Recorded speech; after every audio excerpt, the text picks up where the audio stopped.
वाञ्छाकल्पतरुभ्यश्च कृपा सिन्धुभ्य एव च पतितानां पावनेभ्यो वैष्णवेभ्यो नमो नमः। जय श्री कृष्ण चैतन्य प्रभु नित्यानंद श्री अद्वैत गदाधर श्रीवासादि गौर भक्तवृंद। हरे कृष्ण कृष्ण कृष्ण हरे हरे, हरे Ram Ram Ram Hare Hare. Hare Krishna. Thank you very much for joining. So today we are continuing from chapter 22, Prthu Maharaja's meeting with the four Kumaras. So, and Sanat Kumara teaches King Prthu about Bhakti and Jnana, etc. etc. In the 22nd chapter, Sanat Kumara, after explaining Jnana, teaches Bhakti to King Prthu. So in the previous chapter yesterday, we saw that how King Prthu himself was teaching Karma Mishra, Ananya Bhakti, Karma Mishra Bhakti, and Bhakti Mishra Karma to the citizens. And in today's chapter, we will see Sanat Kumara will teach Jnana Mishra Bhakti, Bhakti Mishra Jnana, and Ananya Bhakti. Since the four Kumaras are the teachers of Jnana, so whatever they teach will have a lot of Jnana in it. In that way, we'll see in this chapter.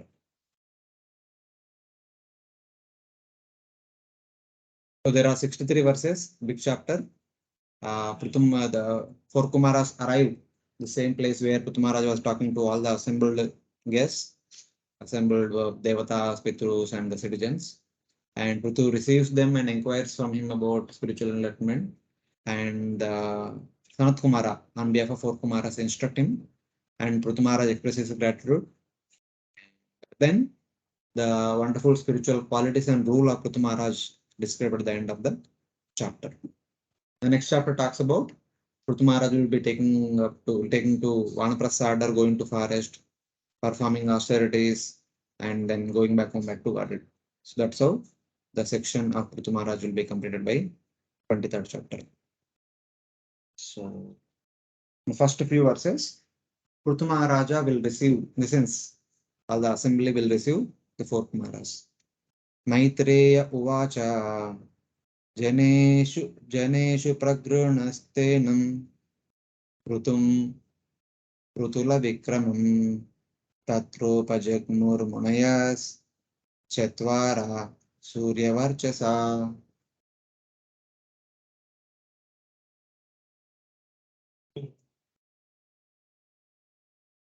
Yeah, someone read the translation.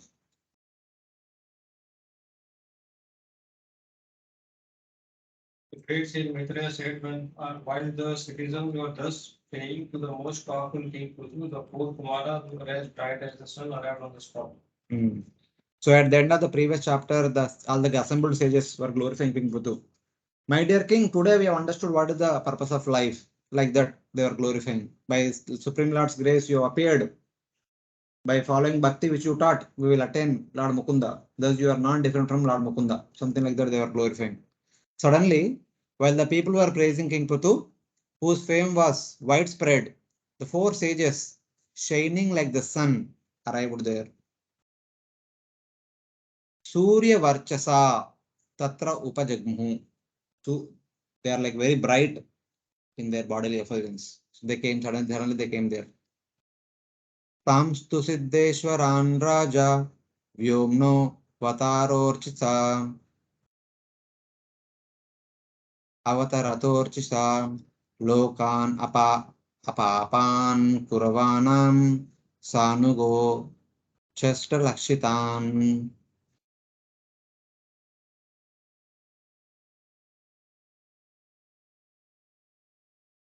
Okay, they're not ready. Seeing the growing effulgence of the four Kumaras, the masters of all mystic power, the king and his associates could recognize them as the spirit of the sky. Prthu and his followers, everyone assembled in that area where the sacrifice is happening. saw the lords of the mystic powers, the Siddheshwaras, all the four Kumaras are called as the Siddheshwaras, descending from the sky, Vyomno Avatarato, purifying all the people, Lokan Apapan Kurvan. Lokan Apapan. Papa means sin. Apapan means sinless, making everyone sinless. And recognize them as the Kumaras by their effulgence. Looking at them, King Prthu and others recognize them as the four Kumaras. They were known as the Kumaras by their bodily effulgence. Achashta means he saw. He means King Prthu saw them. So it's like that. In the purport, Prabhupada writes, the special power of the Kumaras mentioned herewith is that whatever place they went to would immediately become sinless. Apapan. During the reign of Maharaj Prthu, everything on the surface of this globe was sinless, and therefore the Kumaras decided to see the king. Ordinarily, they do not go to any planet which is sinful. Generally, they don't go, but since Prthu Maharaj is there, they came down. So in that way.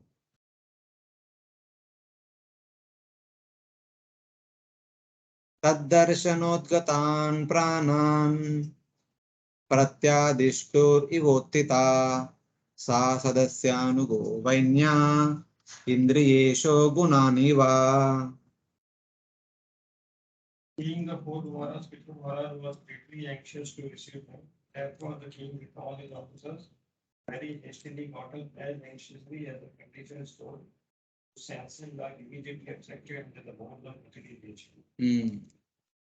King Prthu, along with the assembly and his followers, rose to his feet. Everyone got up immediately as soon as they understood it is four Kumaras, as if eager to regain his life hairs. Pranan prati adishtur iva. Eager to regain his life hairs, which had exited his body on seeing the Kumaras, as eager as the jiva following sense objects. Just like a person looking at the sense objects goes after that.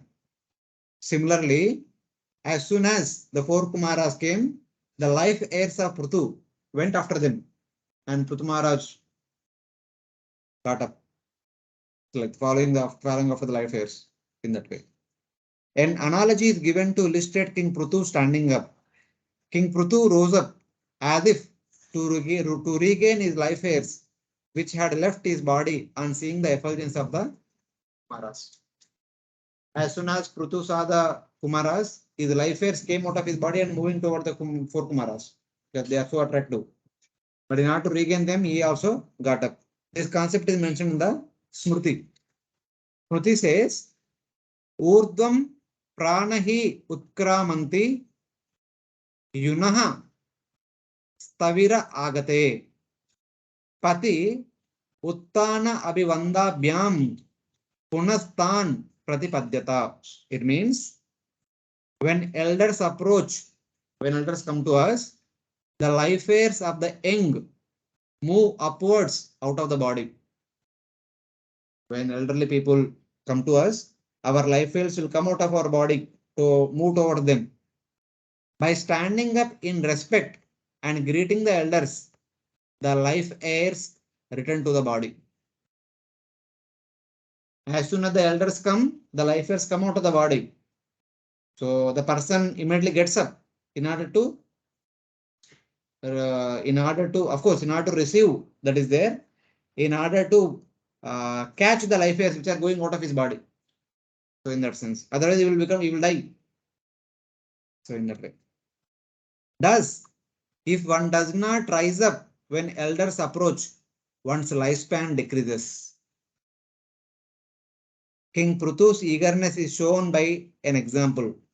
Just as the jiva follows after sense objects, the life hairs follow after great people. So, in that way. So, this is how Prthu Maharaj and all the assembled personalities immediately got up in order to receive the four Kumaras. So, that is being indicated here. So Prabhupada gives a nice example in the purport second page. He says that the birds of a feather flock together. Birds of similar feather flock together. In this world, everyone is attracted by a person of the same category. A drunkard is attracted to persons who are also drunkards. Similarly, a saintly person is attracted by other saintly persons. Prthu Maharaja was in the topmost position of spiritual advancement, and as such, he was attracted by the Kumaras, who are of the same category. It is said, therefore, that a man is known by his company. One is known by one's company. So, in that way. Gauravad entrita sabhya prashryanata kandara vidivat pujayam chakre grihitvadyarhanasanan.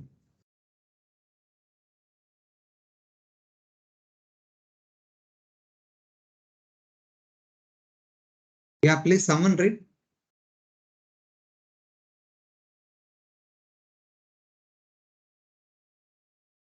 Great sages accepted their reception according to the instructions of the Shastra and standing took their seats offered by the king.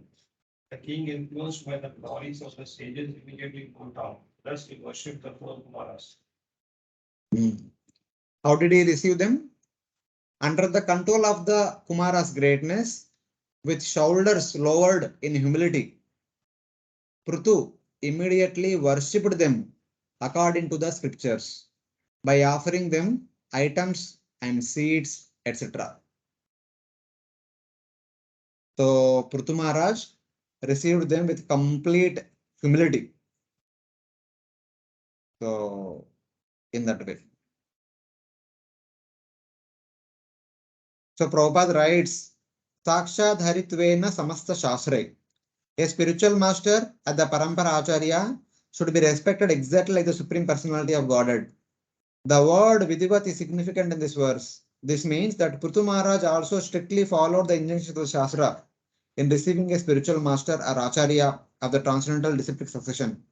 Whenever an Acharya is seen, one should immediately bow down before him. Prthu Maharaj did this properly. Therefore, the words used here are Prashrayanata Kandara. Out of humility, he bowed down before the Maharaj.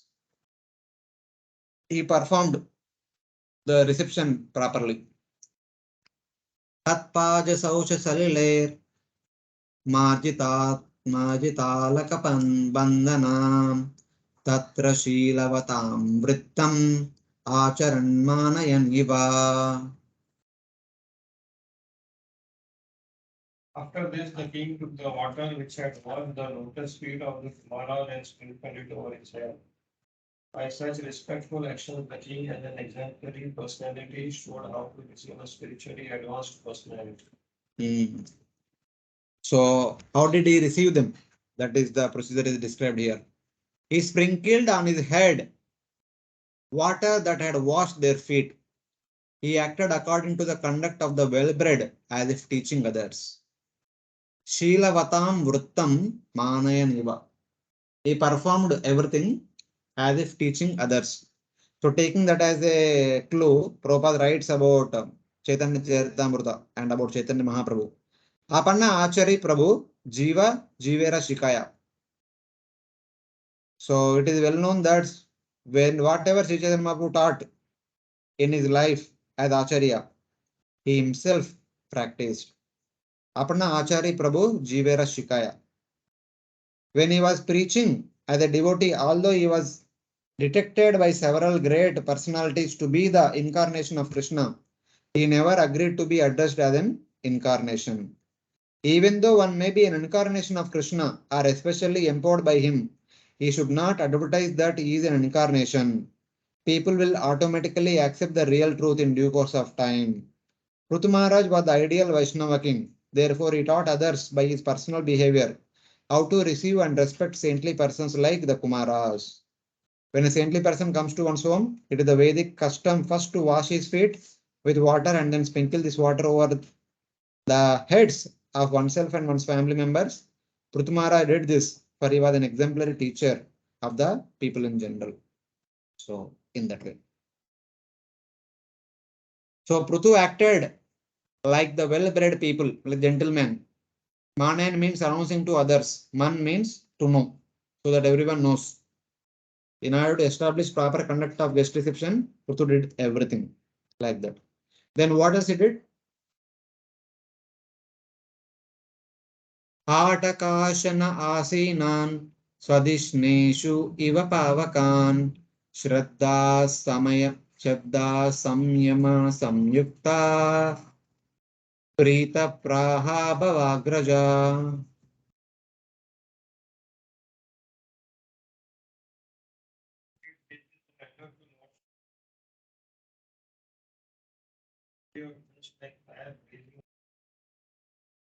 Prthu, out of his great gentleness and respect for them, we have to speak with great restraint as follows. Yeah.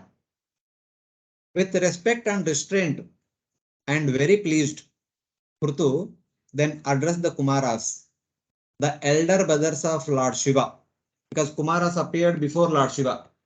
Because Kumaras appeared, Brahma requested them to get married and beget children. They said no. Brahma became angry. Then from that anger, Lord Shiva appeared. That's why Kumaras are known as the elder brothers of Lord Shiva.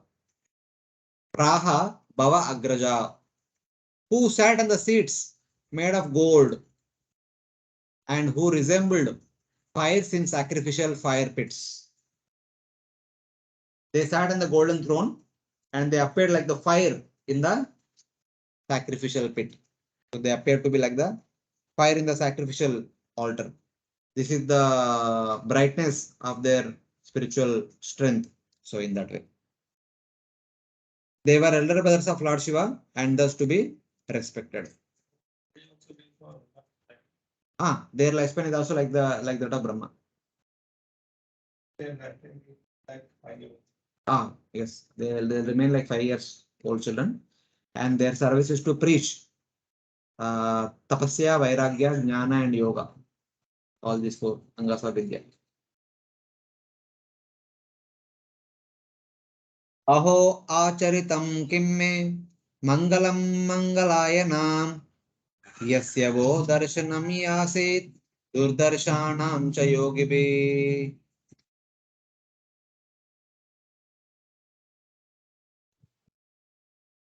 My dear great series, auspiciousness, it is very difficult for even the mystic yogis to see you. Indeed, you are very rarely seen. I do not know what kind of fire activity I perform for you. Face me by appearing before me without explaining. Prthu said, now Prthu is speaking to them. He received them, worshipped them, washed their feet. Now he is speaking to them. O personified good fortune, aho mangalayana, mangalayana. What pious act have I performed, so that I have received your audience, rare for the yogis. I don't know what pious act I have performed. Today I have received your audience, which is very great, rare for the yogis even. So in that way, glorifying them. So Prabhupada writes some interesting points in this purport, some simple thing only. But when something uncommon happens in one's progressive spiritual life, it should be understood to be incurred by ajnata sukriti, or pious activities beyond one's knowledge, which one had performed previously without one's knowledge. To see personally the Supreme Personality of Godhead or his pure devotee is not an ordinary incident. When such things happen, they should be understood to be caused by the previous pious activity, as confirmed in Bhagavad Gita 7:28. Esham tu antagatam papam jananam punya karmanam.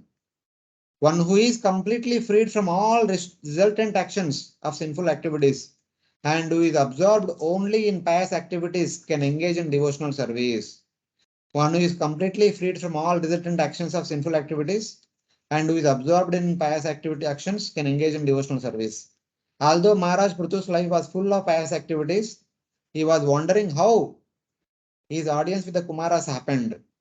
He could not imagine what kind of pious activities he had performed. This is a sign of humility on the part of King Prthu, whose life was so full of pious activities that even Lord Vishnu came to see him and predicted that the Kumaras would come. Previously, Lord Vishnu told, you will have the association of great souls. Now the great souls have come to him. Even he also prayed to Lord Vishnu that I only want the darshan of your devotees, where I can hear more and more your Krishna Katha. So in that way.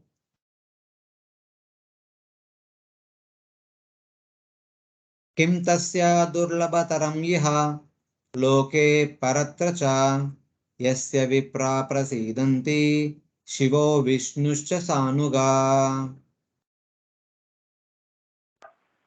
Any person upon whom the Brahmanas and Vaishnavas are pleased can achieve anything which is very rare to obtain in this world as well as after death. Not only that, but also receive the favor of the auspicious Lord Shiva and Lord Vishnu who accompany the Brahmanas and Vaishnavas.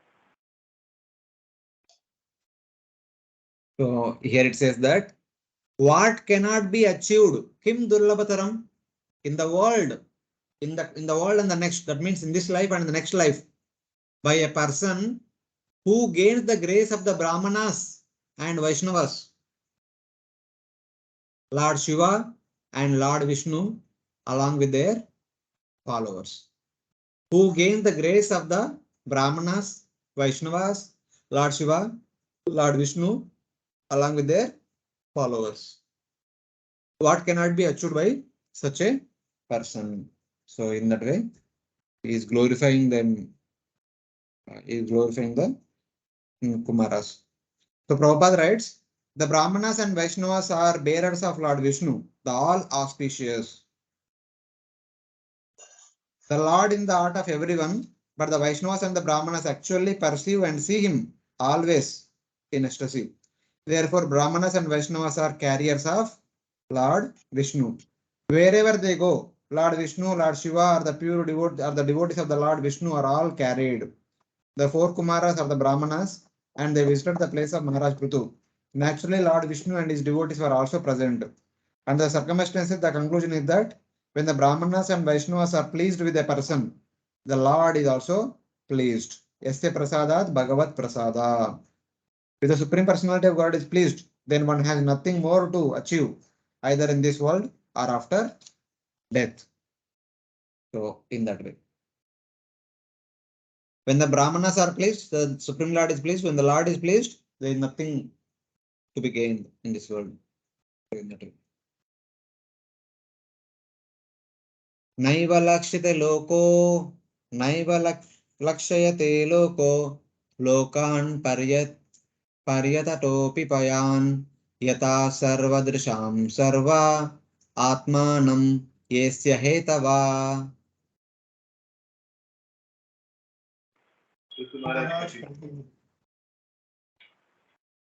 Although you are traveling in all planetary systems, people cannot know you.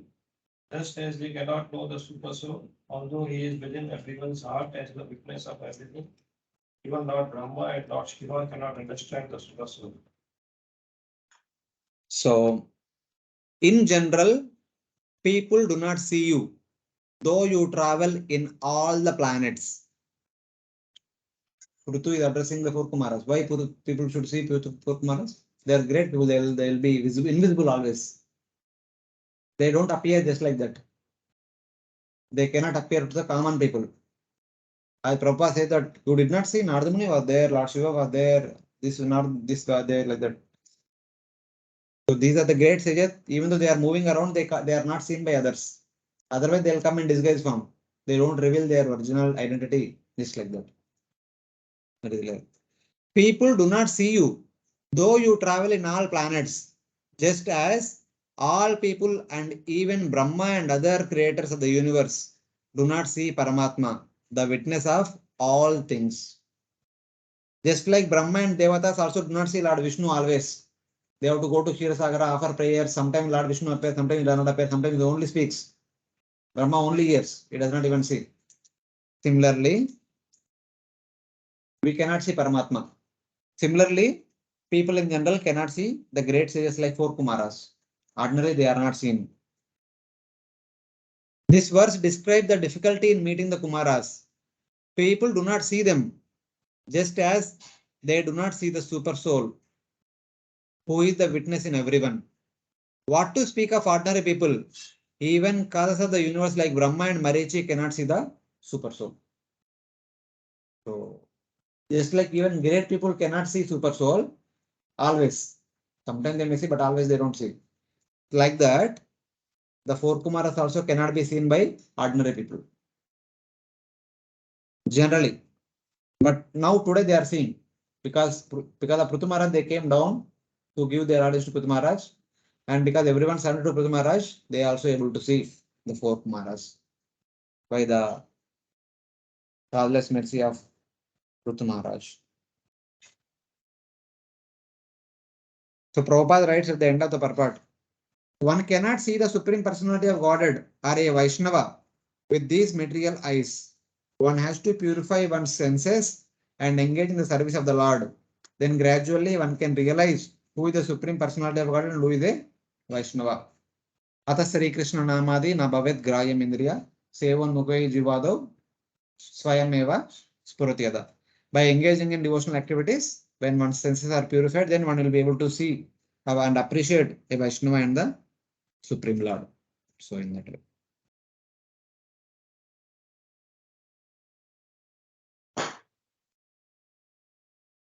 Adana apite dhanya sadavo gruhamedina yadgrahai artavaryambu truna bhumi ishwaravara.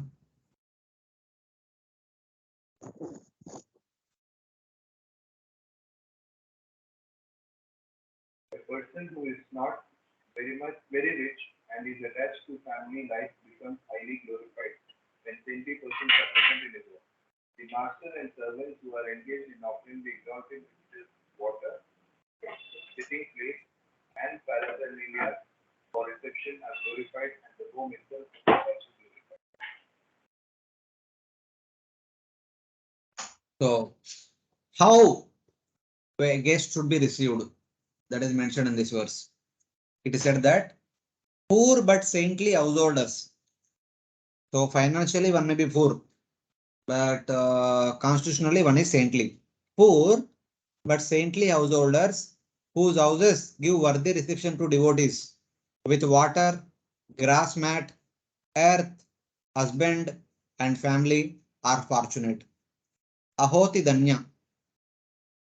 So in that way, who is a fortunate householder?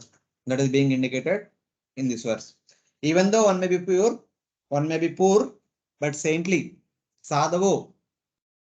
And how does that person should receive the great souls?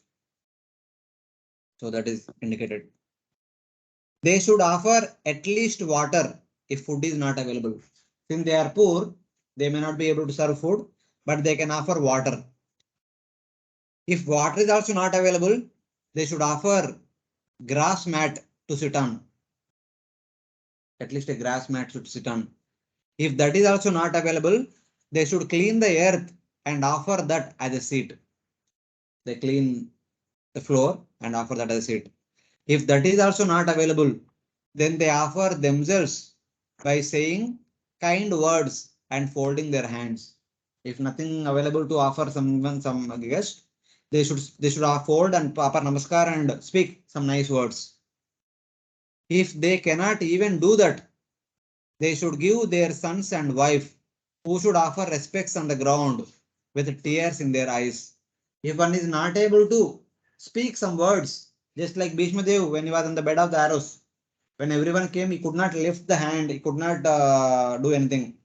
He only offered or received everyone through his glances and some words. Because he cannot lift his hands and pay homage, he cannot offer some place, he cannot offer some food, he cannot offer some water, nothing he can do. So whatever one could do according to one's capacity, that should be done. If they cannot even do that, they should give their sons and wife who should offer respects on the ground with tears in their eyes. So if he cannot do, if he cannot get up, if he cannot speak anything, his wife and children should offer respects and receive the guest on his behalf. This is the bona fide way of guest reception. So in that way.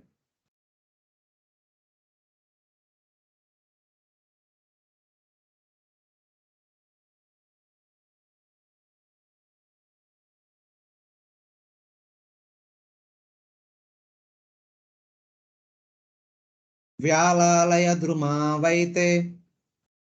Vyalalaya druma vaitepi. Ati atikra kila atik ati arikta kila sampada. Yad grahastirtha padiya. Padatirtha vivarjita.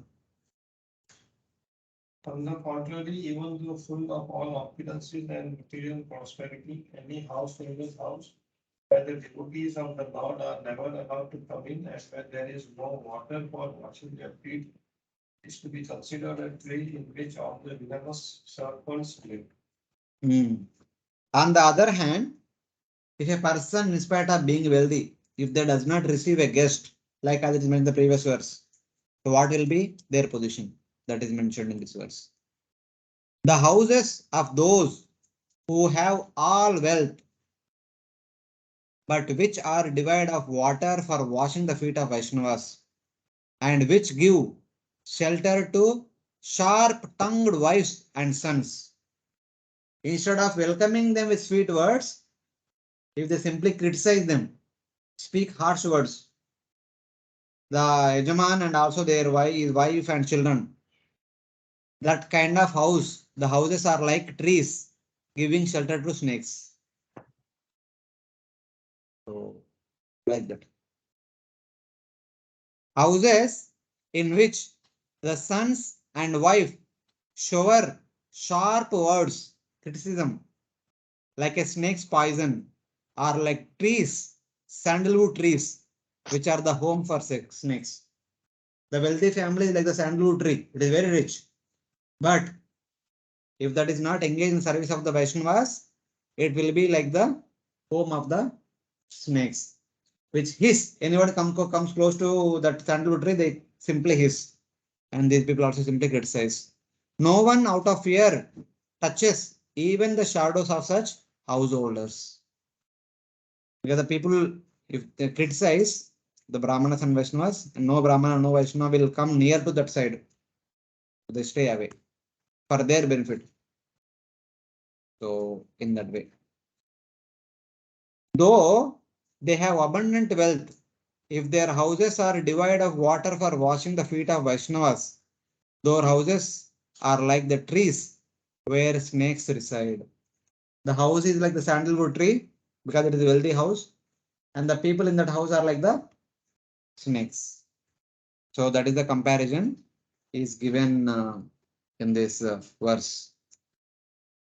So the previous verse talks about even a poor person, if he receives guest, whatever by offering whatever he has, if he has food, food. If he has not no food, water. If he has no water, a straw mat. If he has not that, clean the floor. If he cannot do that, speak kind words. If he cannot do that also, tell one's wife and children to offer pranam and speak some kind words. So on his behalf. So that is a proper auspicious guest reception. This is on the contrary. In spite of having lot of wealth, if one cannot do this, their house is like the sandalwood tree. The family members are like the hissing snakes. No one would come near to them. So in that way.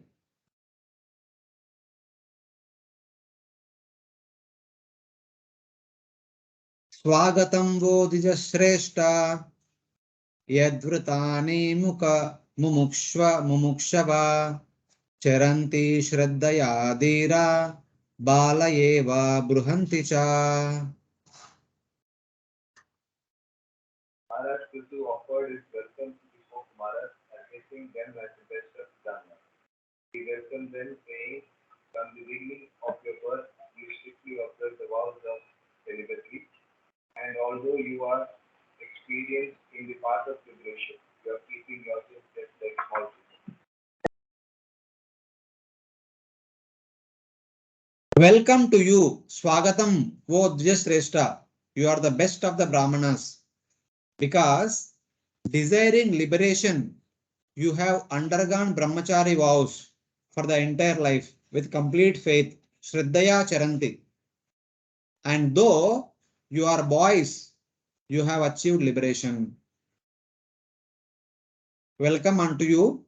You are the best among all the Brahmanas, Dvijashrestha. Desiring liberation, you undertook the austerity, the vrata of continued brahmacharya, and also you desire to remain small kids. So as a result of that, in spite of looking like a small kids, you already attained liberation. Bruhanticha. You're already, all of you are already liberated.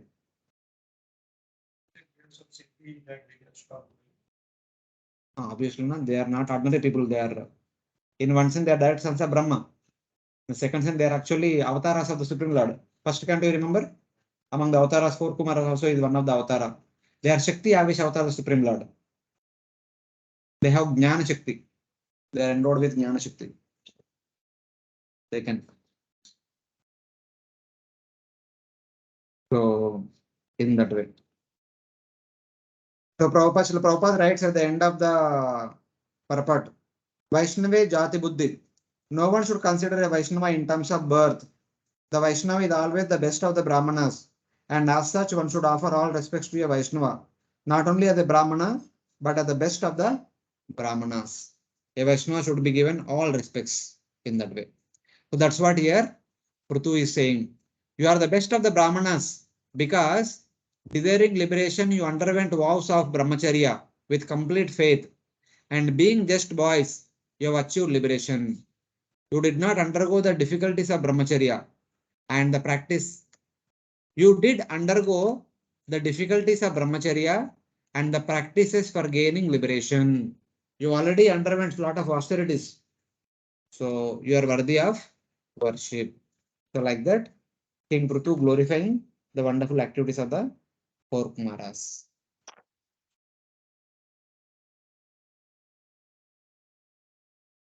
So now another important aspect is present in the next two verses. Kachinna kushalam nata indriyartartha vedinam व्यसनावाप एतस्मिन् पतितानां स्वकर्मभिः. Prthu Maharaj inquired from the sages about persons entangled in this dangerous material existence because of their previous actions. Could such persons with only ease and gratification be blessed with any good fortune? So the question is, oh master, is there any hope for fallen persons like me? Kachinna kushalam, is there any hope for my deliverance? Who only know the goal of sense gratification? Indriya artha vedinam, who is only after sense gratification, and who have fallen into samsara.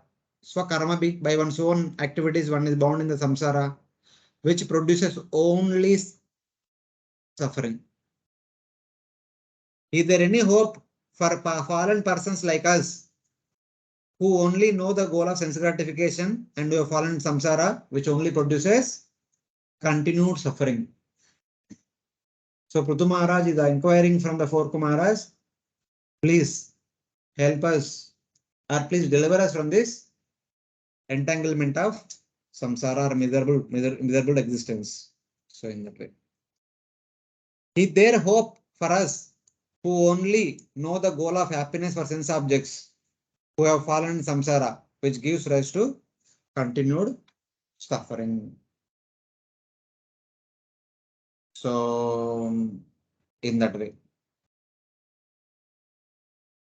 So Prthu Maharaj is inquiring, is there any auspicious path? So Prabhupada writes the duty of a Grihastha. Grihastha life is inauspicious because Grihastha means consciousness for sense gratification. And as soon as there is sense gratification, one's position is always full of dangers. This material world is said to be padam padam yad vipadam natesham. There is danger at every step. Everyone in the material world is struggling hard for sense gratification. Clearing all these points, Maharaj Prthu inquired from the four Kumaras about the fallen conditioned souls who are rotting in the material world due to their past bad or inauspicious activities. Is there any possibility for their auspicious spiritual life? That is the question. For the benefit of one and all. But he is putting himself in that condition. He is telling that, is there any auspicious for a person for me?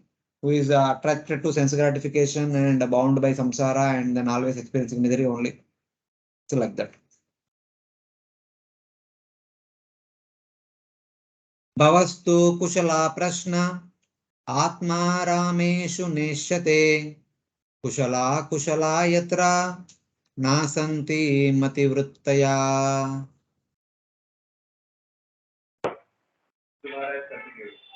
My dear sir, there's no need to ask about your good and bad fortune because you are always observed in spiritual. The mental concoction of the auspicious and inauspicious does not exist in you.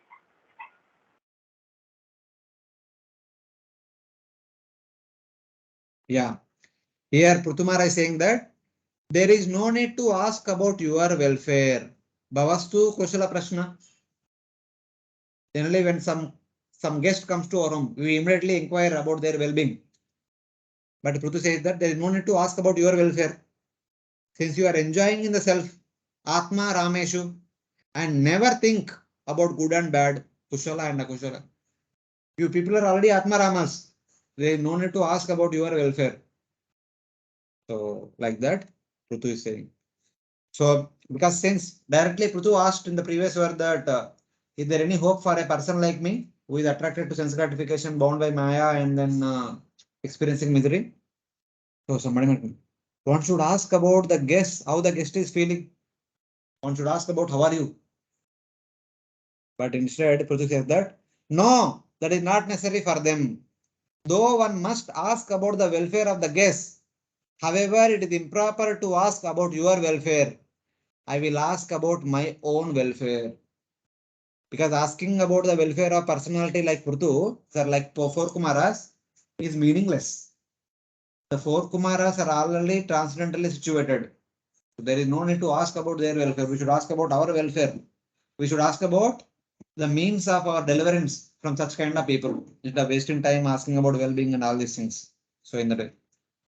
Even I was told once in Bangalore, but we came here Chowpatty long back in 2006. So I happened to meet some senior devotees and inquired, how are you, Prabhuji? Later on, the other devotee told that you should never ask senior devotees, how are you? It is not proper because they are already senior devotees. They are situated in bhakti. They are good. Since we are not situated properly in bhakti, we are not good. We should inquire that how should I make spiritual progress? So in that way. So we cannot go to Maharaj and ask, how are you, Maharaj? Not like that. So of course, when Maharaj feeling bad, a doctor devotee can go and inquire from that point of view. But in general, this is so that is what Prthu Maharaj is following now. After asking that, so how I can be delivered, so anticipating a question that you are not asking about my welfare, then he said that no, there is no need to ask about your welfare. You are already Atma Rama, transcendently situated. So I need to ask about my welfare. How will I become proper, sane, etc., etc. So that is the proper conduct. Tadaham kruta vishramba suhrudo vastapasvinam sampruche bhava etasmin kshema kshenanjasa bhave.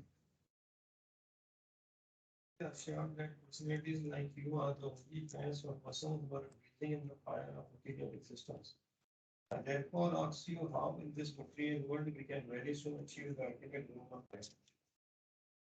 Yeah, it says that therefore, with complete confidence, I ask you well-wishers, by what means will there be immediate benefit? Kena anjasa shema bhavet, for those suffering in the material world. Etasmin bhava tapasvinam. Please tell me what is the way all of us can come out of this miserable existence and get the highest benefit.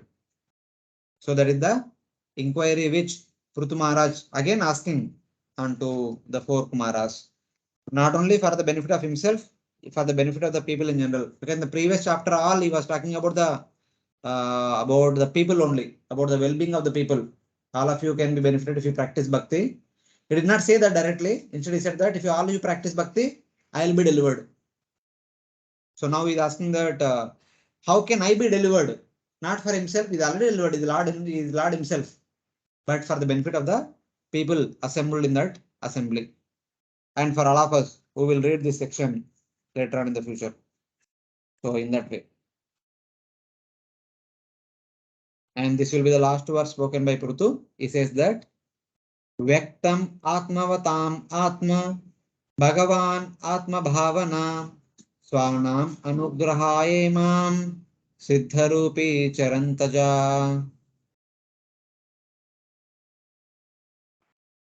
Supreme Personality of Godhead is always anxious to elevate the living into entity, who are his parts and parcels, and for their special benefit, the Lord travels all over the world in the form of self-realized persons like us.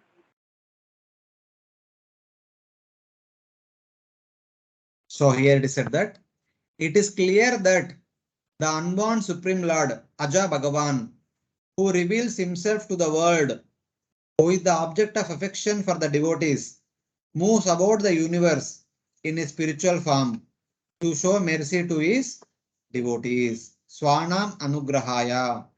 The Supreme Lord, in order to show his causeless mercy upon his devotees, moves on the world in different forms, such as four Kumaras and all the great sages. It's like that. I know you to be the Lord, Lord Narayana, the object of my worship. Atiti Devo Bhava. So in that way, he's saying that I know that you four are the representatives of the Supreme Lord, and hence you are non-different from Lord Narayana. Because the Lord exists as the object of affection for the devotees, who possesses the Lord as the object of service. He reveals himself out of his causeless mercy onto his worshipful devotees on the surface of the earth. So currently, the Supreme Lord Narayana himself appeared in front of me in the form of four of you. You four are non-different from the Supreme Lord. So it's like that. So with all these nice words, King Prthu received the four Kumaras and also submitted himself at their lotus feet and inquired from them, please tell me how can I be delivered since I am attracted to sensual gratification, I am bound by samsara and I am going through continued misery. When Prthumara is saying all these things, then how much more we should be able to say. So that should be, we should consider that aspect also. Any questions till now? Hare Krishna. Hare Krishna, Dhanavad Prabhuji. Prabhuji, Yes, Matas. in the beginning you explained about that whenever some great personalities or saintly personalities come, the prana comes or the life air comes out of the body, and then when we respect them properly, then again it settles. That part I didn't understand, means what exactly happens. So the understanding is, though we may want to serve the elders or not, us, the life airs want to serve the elders. As soon as the elders come, the life airs on their own come out of the body in order to receive or offer respects to the elders. So following the life airs, if we get up immediately, the life airs will not come out of our body. If we don't get up in order to receive the seniors time and again and again and again, one day the life airs will leave our body, one will die. So that is the understanding. Disrespecting the elders will remove our lifespan. Or not showing proper respect to the elders will reduce our lifespan. So slowly the life airs come out. So that is the understanding. That is a Shruti mantra, directly quoted by Shrutis. This is has been said in terms of like one's spiritual consciousness will diminish day by day if one doesn't respect the seniors that way. No, Or that is there. The spiritual consciousness is like subtle. Still that is subtle. But it is actually grossly one's lifespan will reduce. okay, gross lifespan will reduce. Okay. That also. if one does not get up and offer respects to the seniors, one's lifespan will reduce. Once all auspicious also will reduce. You remember the pastime which already many times it is presented in the Bhagavatam also, 6th canto, when Indra was seated in the assembly and there are a lot of singing and dancing is going on, he was completely absorbed. Then his guru, Brihaspati, comes in. Indra did not get up.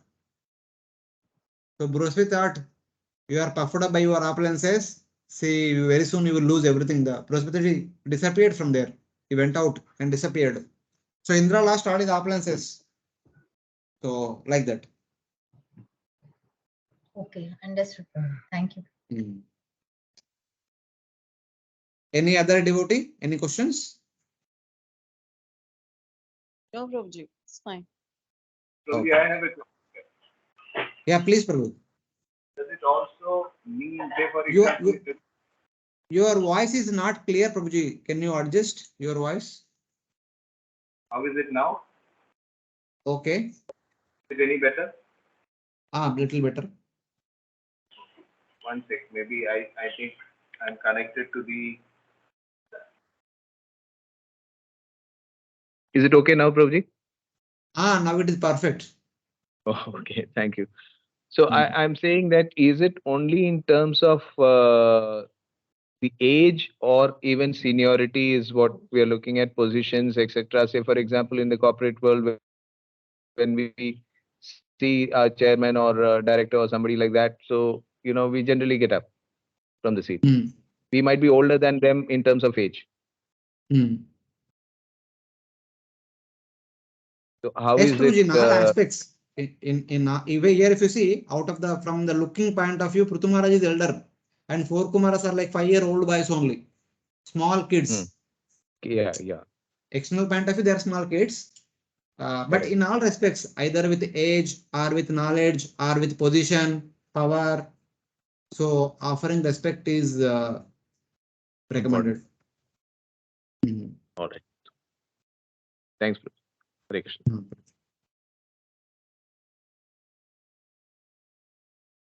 So that too, see, offering respect is recommended. That too, especially when we are about to receive someone.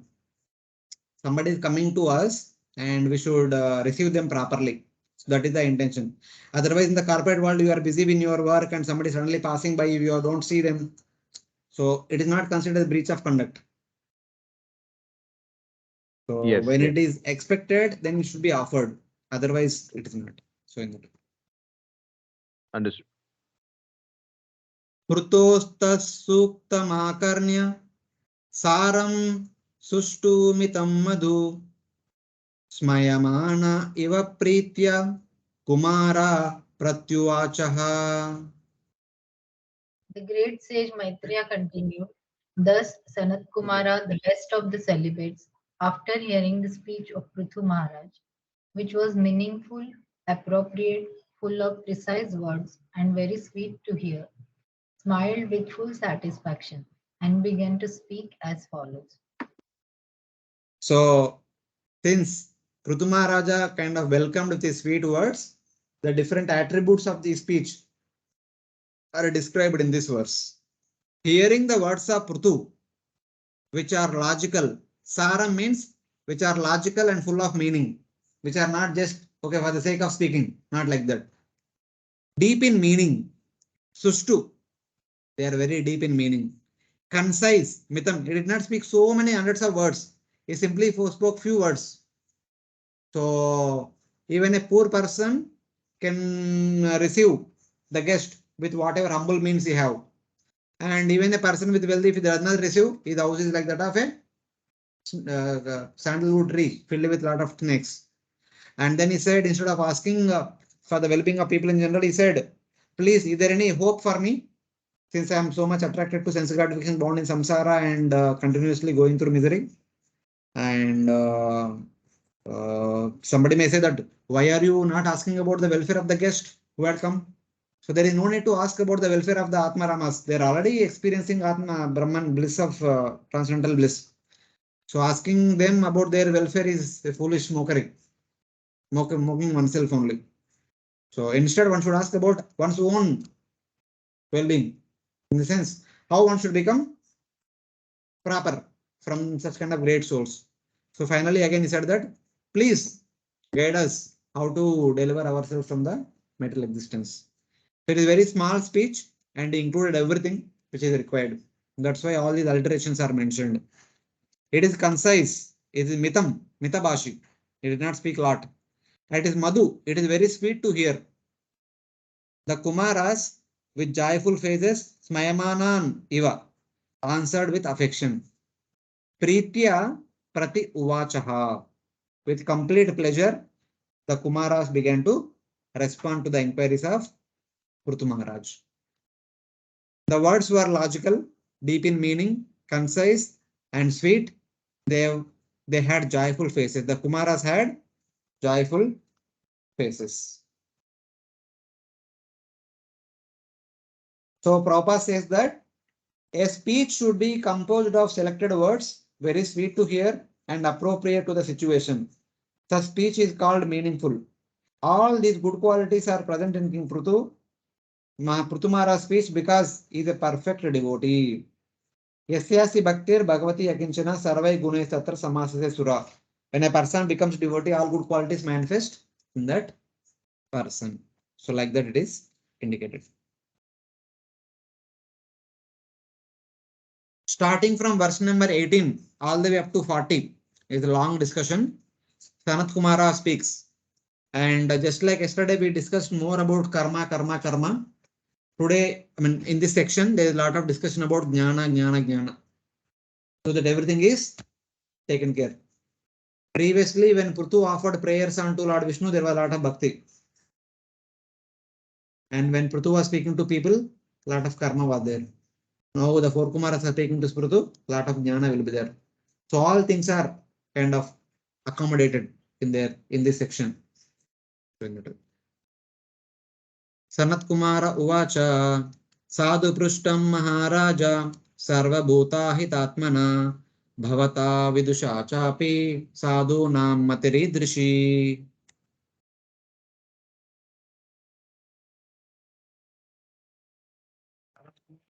My dear King Prthu, I am very nicely questioned by you. Such questions are beneficial for all living entities, especially because they are raised by you for always thinking of the good of others. Although you know everything, you ask such questions because that is the behavior of saintly persons. Such intelligence is befitting your position. The Kumaras also acknowledge, my dear king, it is not required for you. You are only asking for the benefit of citizens. O king, you who are learned and who think of the welfare of all beings have watched very well. The minds of devotees are of this nature only. A devotee always eager to look after the welfare of people in general. That is what you are doing. This is your nature. So there is nothing surprise from you like that. Like that, our four Kumaras are telling to King Prthu. So it is like that. So Prabhupada writes, the idea is that even if a person is very exalted and knows everything, before his superior, he should present questions. For instance, although Arjuna knew all the transcendental substance science, he questioned Lord Krishna if he did not know, as if he did not know. Similarly, Prthu Maharaja knew everything, but he presented himself before the Kumaras as if he did not know anything. The idea is that questions by exalted persons put before the Supreme Personality of Godhead or his devotees are meant for the benefit of the general people.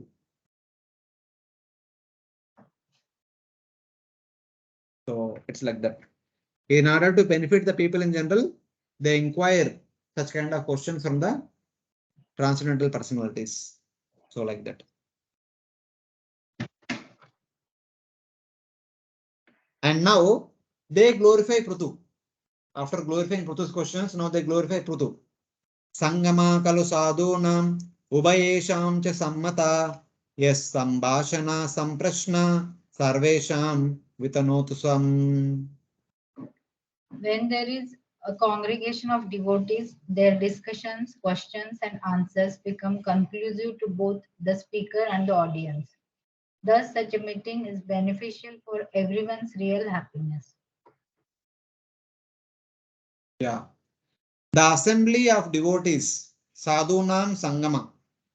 We have Sagar Sangama, Triveni Sangama. This is Sadhu Sangama. The assembly of devotees, of hearers and speakers, Ubayesham, is desirable because the discussion and answers spread benefit to both the parties. When devotees come together, some devotees inquire, some devotees answer. The question and answers benefit both the parties. So in that way. O King, just as you desire our association, we desire your association. The association of two parties of men meeting together is desirable. It spreads benefit to all, the hearers and the speakers. The devotee Sangha benefits all the participants, both the hearers and the speakers. The same thing is also mentioned in the 10th canto. At the beginning of the 10th canto, Arjuna asked so many questions. So don't speak in summary, in briefly, because at the end of the 9th canto, in half chapter, in few verses, not even half chapter, Sukadeva Goswami summarizes the reason for Lord Krishna's appearance, and his different activities, and his returning back home back to Godhead. But Parikshit Maharaj is not satisfied with that. He asked so many questions at the beginning of the first canto, asking why did Lord Krishna appeared, and why did Balramji shifted from Devaki's home to Rohini home? How many children did Devaki had? How many marriages did Krishna had? Balramji had? How many children they had? And whom? What are the different demons killed by Krishna? And different things. Everything he asked. So then, while Sukadeva Goswami began to reply, then he speaks this verse. Vasudeva kata prashna purusham strin punatihi vaktaram prichakam shrotrim tatpada salilam yata. So translation goes like this. The Ganges emanating from the toe of Lord Vishnu purified the three worlds, the upper, middle and lower planetary systems. Similarly, when one asks questions about the pastimes and characters of Lord Vasudeva, Lord Sri Krishna, three varieties of men are purified. The speaker, Vakta, the inquirer, Prichakam, and the people in general who listen to it, Shrotrim. All the three category people are benefited. So in this connection, Parikshit Maharaj is inquiring, Sukadeva Goswami is speaking, and many people are sitting and hearing. All three will be benefited by such inquiries about the Supreme Lord. So in that way. Hare Krishna Prabhuji, do you have the reference number of this verse? This is 10th canto, first chapter only. Number Okay. I don't remember. 10th canto, first chapter only. I just remembered the verse and put it there. Okay, thank you, Prabhu. I'll find out. First chapter only, maybe around 20 to 20. Okay. Before or after 20th verse, something like that. Okay, fine. Thank you. अस्त्येव राजन् भवतो मधुद्विषा पादारविन्दस्य गुणानुवादने रतिर्दुरापा विदुनोति नैष्टिकी कामं कषायं मलमन्तरात्मना.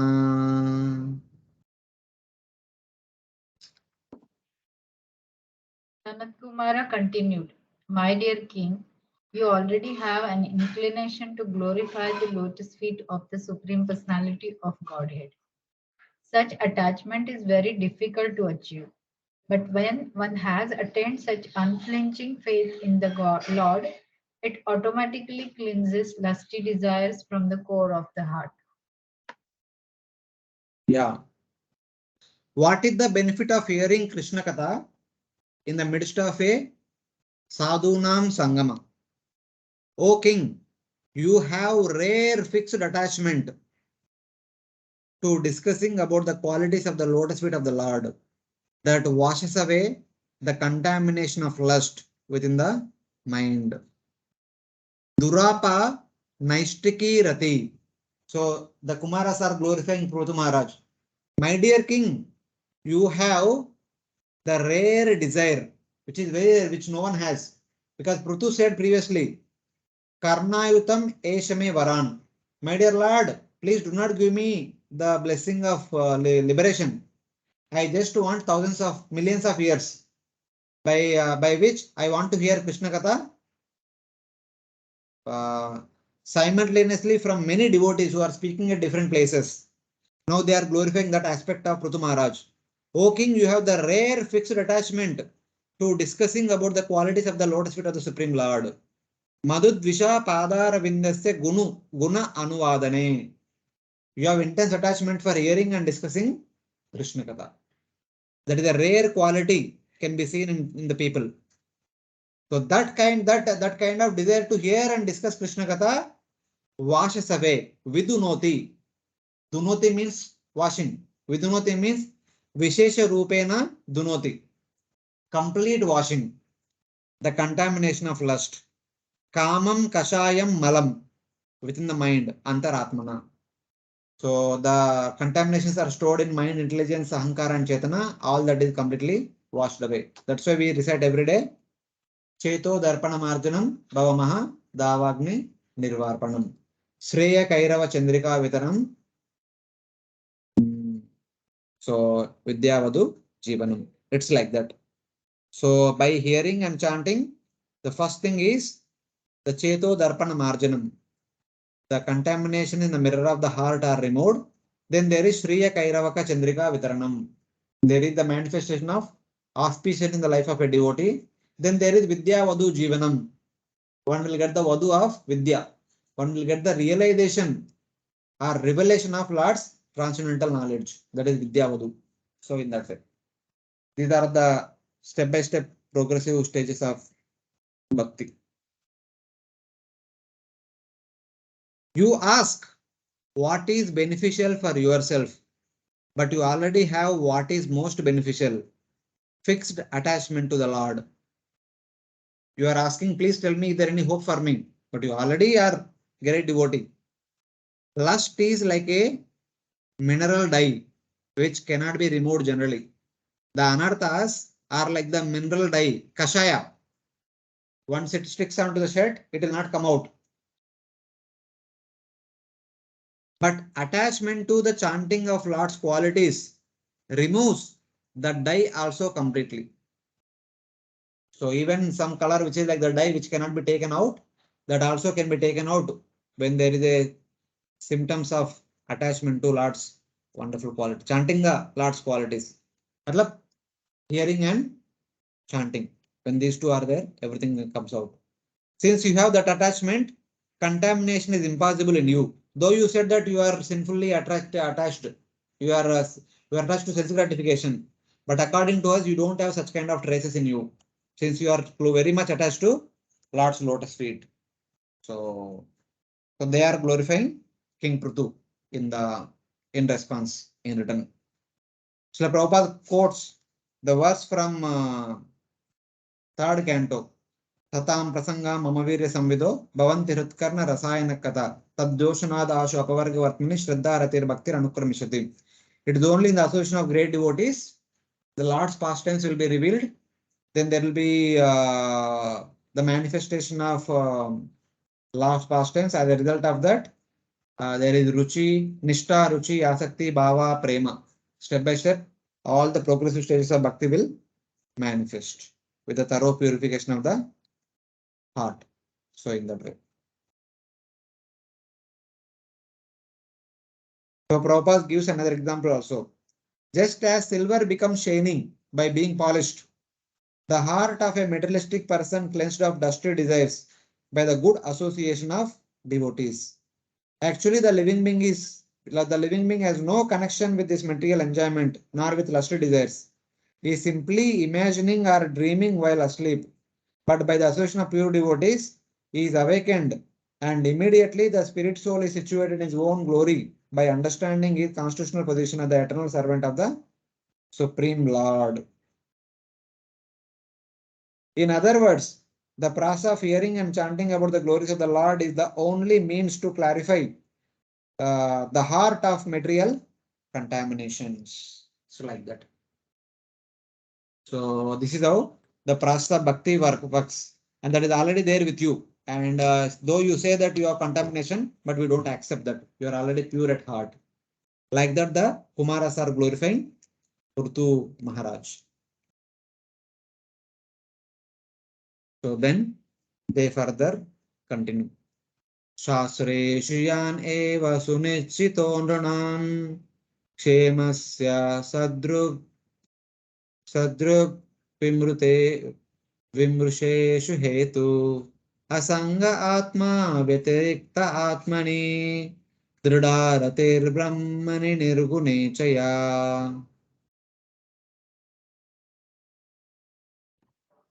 It has been conclusively decided in the scriptures, after due consideration, that the ultimate goal for the welfare of human society is detachment from the bodily concept of life and increased and steadfast attachment for the Supreme Lord, who is transcendental beyond the modes of material nature.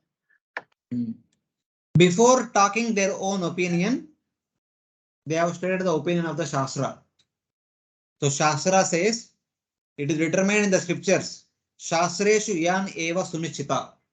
It is firmly established by Shastra. What is that? Through thorough deliberation, that the only cause of benefit for the human being is detachment from the body and attachment to the Supreme Lord, who has no material qualities. Shastra firmly establishes that the only way one can get real benefit is by developing two important aspects. One is detachment from the body, Atma Vyatirikta Asanga. Whichever is not Atma, one should not associate with that. Atma Vyatirikta Asanga. And attachment to the Supreme Lord. Brahmani Atmani Drudarati. That means one should have Drudarati for towards the Supreme Lord, toward the Paramatma. So in that way, or toward the Parabrahman. Such kind of person who he has no material qualities. So in that way. These are the only two instructions that are there in the scriptures. Just like in NOD we have studied, the essence of all Vedic literatures is one thing only. What was that?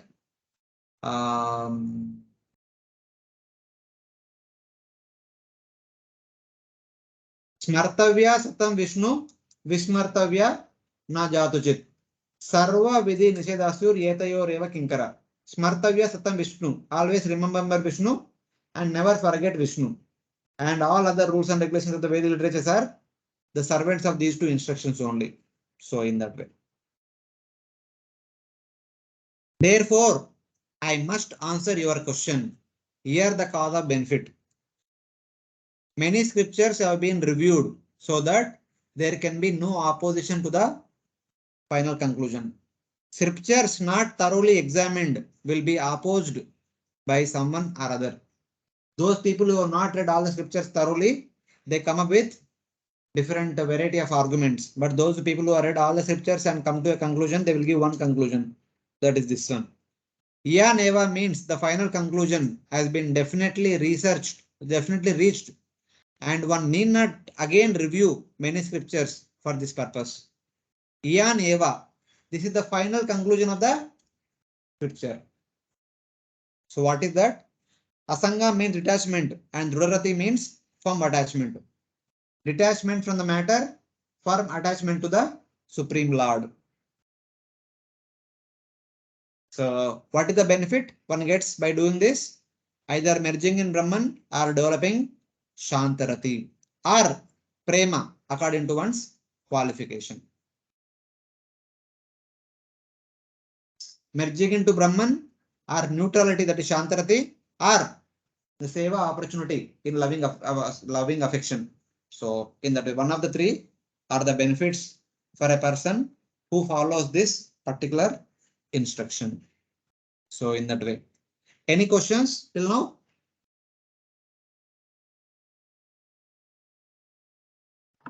No, Prabhuji, thank you. Because the next verse onwards, a different theme will begin. That's why I'm asking.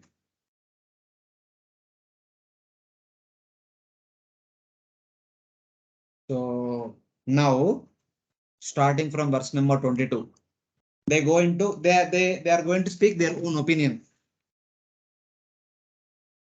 Jnana Mishra Bhakti, having predominance of Bhakti, culminating in Shantarati, will be explained starting from verse number 22 until verse number 36. If you see, in the previous verse, the benefit is mentioned. What is the final benefit by performing these two instructions, by following these two instructions? Either merging in Brahman or attaining Shantarati or attaining Prema. So what are the three different means attaining these three results will be explained now. First, by practicing Jnana Mishra Bhakti, one attains Shantarati. Bhakti mixed with Jnana, one attains Shantarati. This is explained from verse number 22 to 36. Then Kumaras, Sanat Kumara explains in verse 37-38, Bhakti Mishra Jnana, with a predominance of Jnana, with the goal of Sayujya Mukti. By practicing Bhakti Mishra Jnana, one attains Sayujya Mukti. At last, Sanat Kumara speaks of pure Bhakti, by which one achieves Prema, in which liberation is a secondary effect, in two verses, that is 39-40. So these are the instructions of the four Kumaras. Because in the previous verse, they said that according to the essence of all the Shastras, there are two instructions need to follow. That is, do not become attached to something which is not Atma. And always have Drudharati for the Supreme Lord, by which one will get the benefit of either merging into Brahman or Shantarati or Prema. So in order to attain Shantarati, one need to practice Jnana Mishra Bhakti. In order to attain Sayujya, one need to practice Bhakti Mishra Jnana. In order to attain Prema, one need to practice Kevala Bhakti. So in that way. Sa Shraddhaya Bhagavad Dharmacharya Jignasaya Dhyatmika Yoga Nishtaya Yogeshwaropasanaya cha Nityam Punyashrava Kataya Punyaya cha.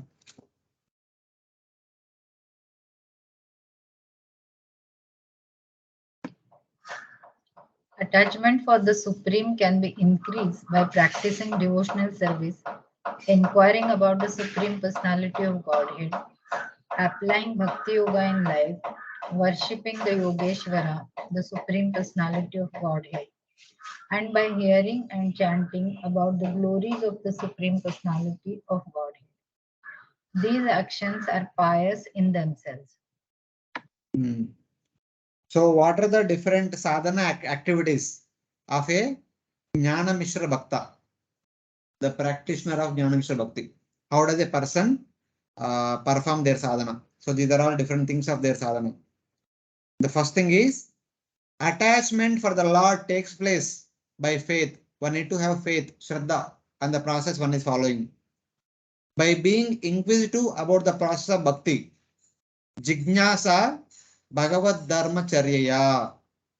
One should be constantly inquisitive about the process of Bhakti. What is Bhakti? How to practice Bhakti? Always inquiring about it.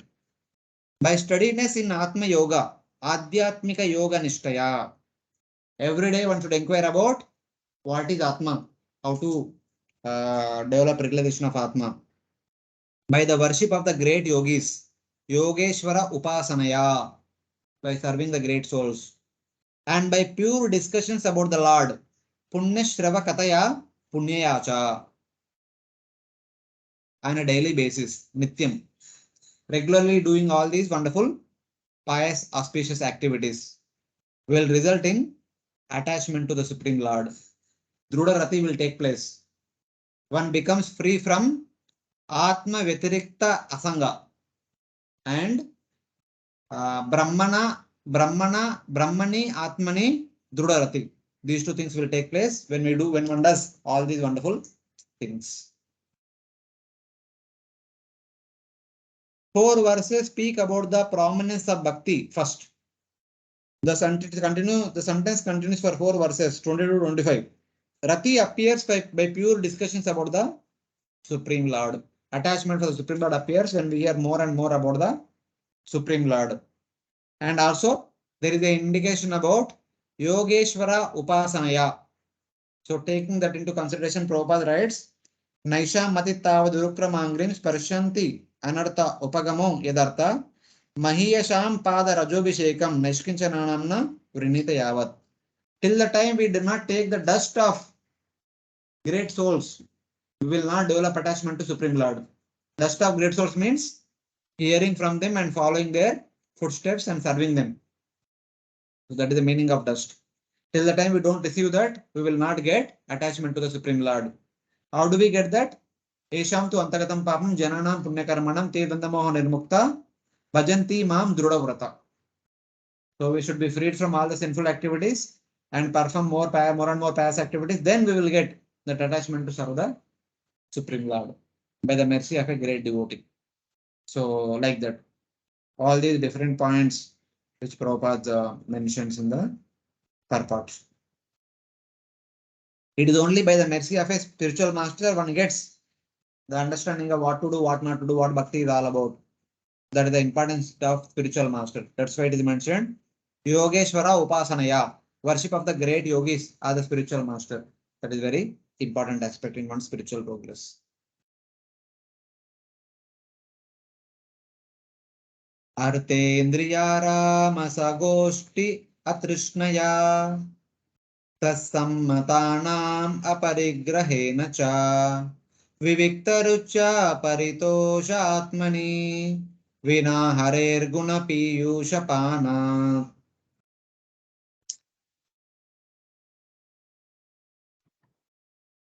One has to make progress in spiritual life by not associating with persons who are simply interested in sense gratification and making money. Not only such persons, but one who associates with such persons should be avoided. One should mold his life in such a way that he cannot live in peace without drinking the nectar of the glorification of Supreme Personality of Godhead Hari. One can be thus elevated by being disgusted with the test of sense enjoyment. This verse further talks about other activities a Jnana Mishra Bhakta should perform on daily basis. Attachment to the Supreme Lord takes place by disgust, atrushnaya, disgust from material hankering, with material friendship, sagoshti. Disgust with material hankering and also disgust with material friendship. It is with friendship only one develops material desires. So one cannot give up the desires, one should also give up material friendship also. Otherwise, they will keep inspiring with newer and newer material desires in that way. Disgust with material friendship related to persons who accumulate wealth or enjoy sense gratification. Artha or Indriya Arama. Those people, one should give up the association of the people who are after wealth and sense gratification. And then by not accepting those goals and by a taste for solitary living. So one should not accept the life goal is earning money and getting more and more sense gratification, not like that. Instead, one should desire for solitary living, vivikta churcha, with satisfaction in the self, paritosha atmani. As long as one cannot release the nectar of the Lord's qualities, one cannot develop attachment to Supreme Lord. So in that way. So one should try to do all these things. So then one slowly develops attachment to the Supreme Lord. One should have no attraction for associating with persons desiring to accumulate wealth or who are attached to material enjoyment. If one attains a taste for hearing about the Lord, one gives up living alone and being self-satisfied.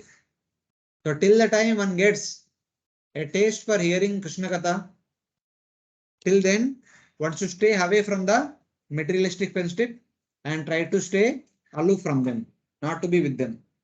Staying alone means not to stay with the materialistic people. Instead, one should stay with the spiritual minded people. So that is the understanding. Once one desires to go to the gatherings to release Krishna's pastimes in the presence of other speakers. And this is also another positive action. The negative action is not to associate with material minded people who are after wealth and sense gratification. And instead, one should have desire to gather, a desire to take the part in the association of great devotees who are discussing Krishna Katha. So these are different items of sadhana. Just like we have 64 items of bhakti, sadhana bhakti, nectar of devotion. Here we have different items of jnana mishra bhakti. What to do and how to do, etc. And he further continues. Ahimsaya paramahamsacharyaya smrutya mukundacharitagраsiduna yamerakamerniyameischapi anindaya nirihaya dvandatitikshaya cha. Candidate for spiritual advancement must be non-violent, must follow in the footsteps of great acharyas, must always remember the nectar of the pastime of the Supreme Personality of Godhead, must follow the regulative principles without material desire, and while following the regulative principles should not blaspheme others. Devotees should lead a very simple life and not be disturbed by the duality of opposing elements. We should learn to tolerate them. Yeah. What are the further sadhana activities of a jnana mishra bhakta? Attachment to the Lord appears by non-violence, ahimsa. One should not excessively involved in the ahimsa. By the practices leading to a peaceful mind, paramahamsa charyaya. One should remain quiet and calm. One should not speak prajalpa, just speak Krishna Katha.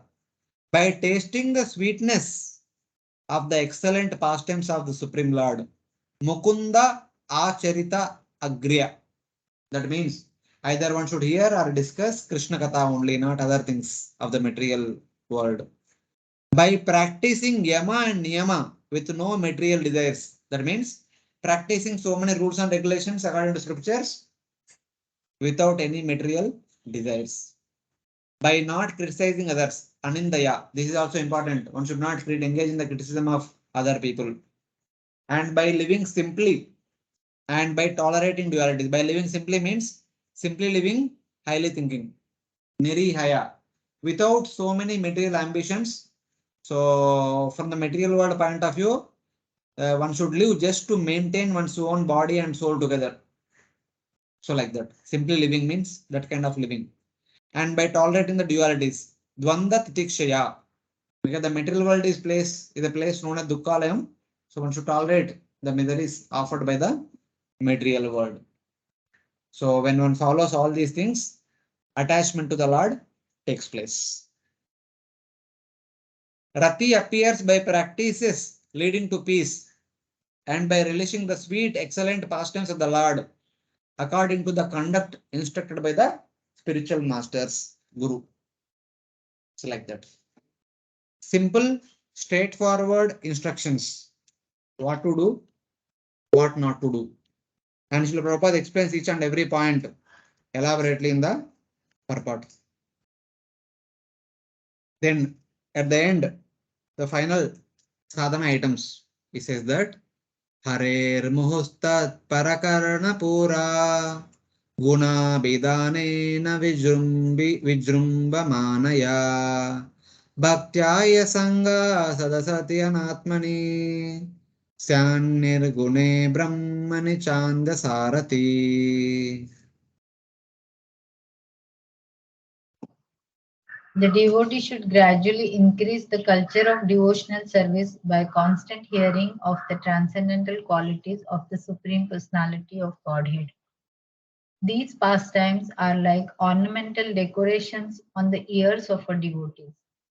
By rendering devotional service and transcending the material qualities, one can easily be fixed in transcendence in the Supreme Personality of Godhead.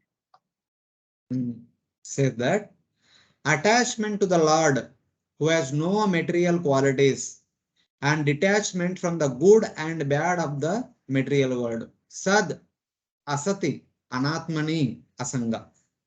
Attachment to the Lord and detachment from the good and bad of the material world. Both are bad. The both good and bad in the material world, both are bad only. That quickly appears by constantly discussing with increasing bhakti, Vijrumbha Manaya Bhaktya. So with the continuous discussion of Krishna Katha, with increased attachment, increased taste, increased Shraddha about Lord's qualities, which are pleasing to the devotees' ear. Tat para karna pura. The purpose of the ears will be fulfilled by hearing Krishna Katha. Karna pura means the purpose of ears is fulfilled. So in that way, tat para of the devotees. So in that way. Discussing about the Lord has already been mentioned, but because it is essential to bhakti, it is again mentioned. Discussing Krishna Katha, hearing Krishna Katha is so important for practicing bhakti, so it is mentioned again and again to re-emphasize the purpose of this particular activity. Tatpara means devotees. Karnapura means the ornament of the ear. Asanga, detachment from the auspicious and inauspicious aspect of the world, which are not spiritual, and attachment to the Lord arise by these methods mentioned in the previous 4 verses. So in that way, these are all different sadhana items of a Jnana Mishra Bhakta. This verse is especially, Srila Prabhupada writes, especially mentioned to substantiate the devotional process of hearing the subject matter. A devotee does not like to hear anything other than subjects dealing with spiritual activities or the pastimes of the Supreme Personality of Godhead. We can increase our propensity for devotional service by hearing Bhagavad Gita and Srimad Bhagavatam from realized souls. The more we hear from realized souls, the more we make advancement in our spiritual life. The more we advance in spiritual life, the more we become detached from the material world. The more we become detached from the material world, as advised by Chaitanya Mahaprabhu, the more we increase in attachment to the Supreme Lord. Therefore, a devotee who actually wants to make spiritual progress in devotional service and go back home back to Godhead must lose interest in sense enjoyment and associating with persons who are after money and sense gratification, which was mentioned in one of the previous verses. So Prabhupada quotes one verse from Chaitanya Charitamrita. It says that Nishkinchanasya Bhagavad Bhajanon Mukasya Param Param Jigimishor Bhavasagarasya Sandarshayam Vishainam Atayoshitamcha Ha Anta Anta Vishabhakshana To Api Asadu. If at all one want to execute Nishkinchana Bhajan, so that one want to purify oneself and attain Krishna Prema, that kind of person should never ever associate with Vishaya and Vishainam, the objects of sense gratification, and also the people who are attached to sense gratification. They should stay away from such kind of people. That is the purpose of one's, that is the important activity of one's spiritual sadhana. So in that way. Now, starting from text 26, Sanat Kumara speaks about liberation through detachment. So by following all these things, there will be detachment from matter and attachment to Supreme Lord. And how the detachment and attachment will enable one to attain Shantarati and liberation. The result is Shantarati. So that will be discussed from 26 to 36. So that Hare 11 Krishna. verses talk. Yes, Mataji.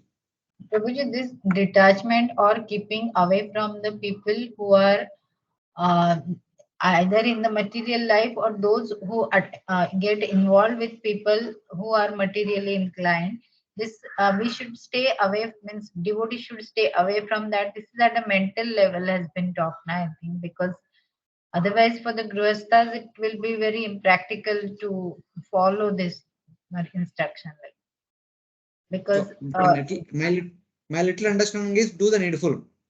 So from the society point of view, so whatever necessary, that should be done.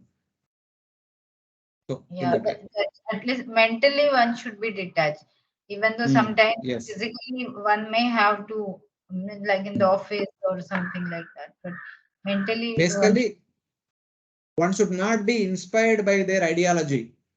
One should not own their ideologies. So in that way. yeah. So that much one should associate with them. So you remember that association means we have NOI. Tadati pratigurnati guyamakyati pruchati bhunkti bhojayate. So one should be careful in all these aspects. Guyamakyati pruchati. So one should be careful about that. So in that way. So then what happens? If one practices all these sadhana activities, what is the result of that? So that is mentioned in the upcoming verses. Yadaratir brahmanine naishtiki puman acharyavan jnana viragaramhasa dahataviryam hrudayam jivakosham panchatmakam yonimivottitogni.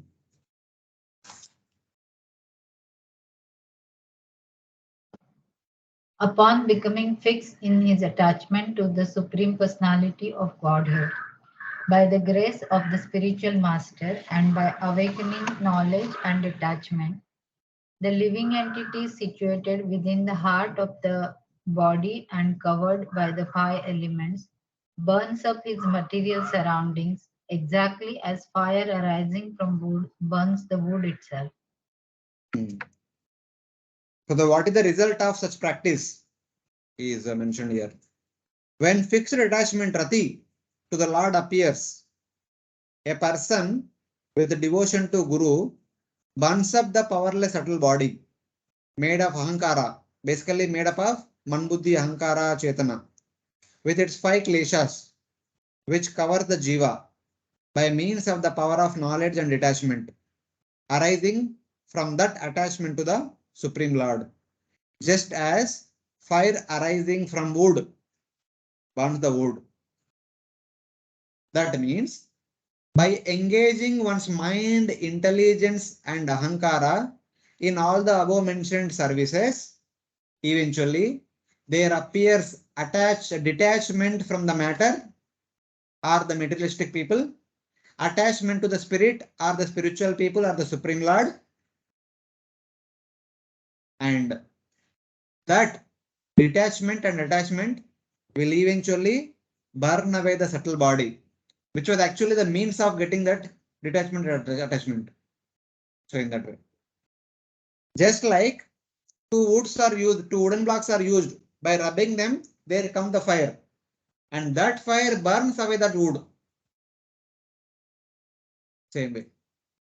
So when we engage our subtle body in the above mentioned sadhana items, there appears detachment from the matter or a materialistic association and attachment to spirit and spiritualistic association, and this burns away the subtle body.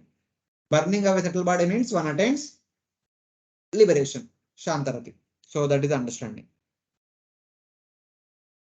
One who has devotion to Guru, to the spiritual master, burns up the powerless subtle body composed of ahankara covering. Because among all the subtle elements, ahankara plays a prominent role. That's why only ahankara is used here. So burns up the subtle body composed of the ahankara covering. The jiva by the influence of jnana and vairagya. The jiva develops knowledge and detachment, which have arisen by attachment to the Supreme Lord. You remember first canto, second chapter, text number 6 and 7. What were the text on 6 and 7?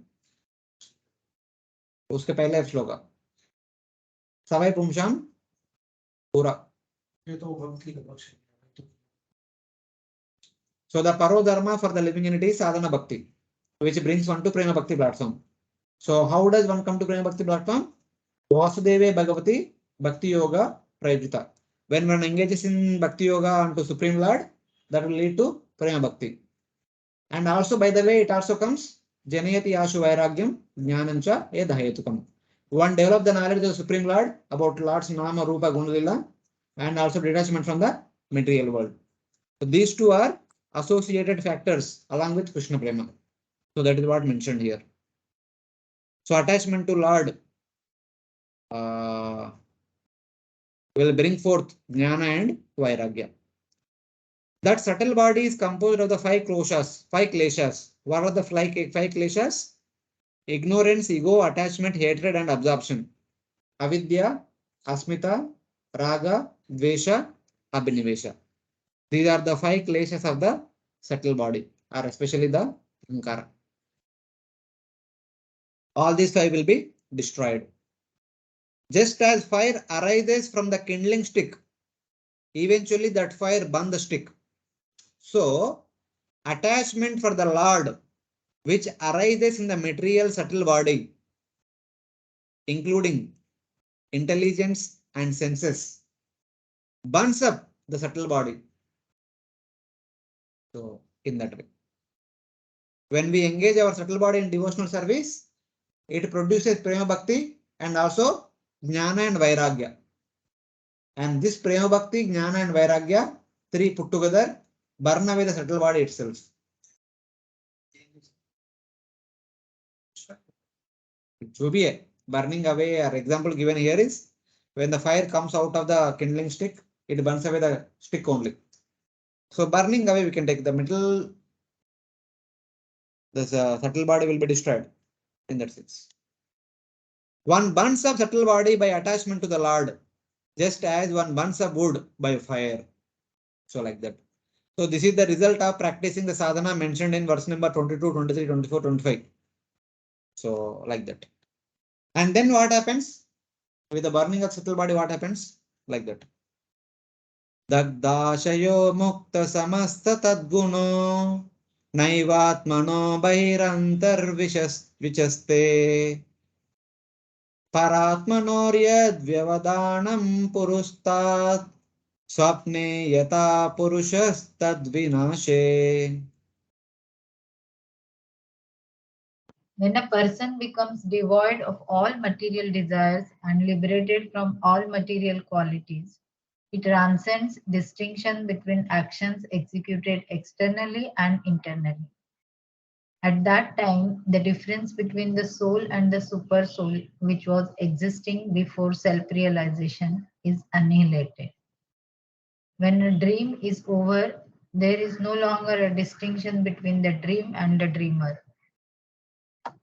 So what will be the condition of a person whose subtle body is burnt? Prabhupada gives an example in the previous purport only. The example is about a coconut. In a dry coconut, the coconut pulp will be disassociated from the coconut shell. It will be inside the coconut only, but it has no connection with the coconut shell. If you move up like this, it will make noise. So like that. Though the person still living in the body, but the person does not identify with the body. That is the position of a Jivan Mukta. Iha yasya arer dasye karmana manasagira nikila swap avastasu Jivan Mukta sa uchate. Though that person living in the material world, in the material body, but does not identify the material body. Such kind of person is called as Jivan Mukta. Like a coconut which comes out of the coconut shell. Still situated in the coconut only.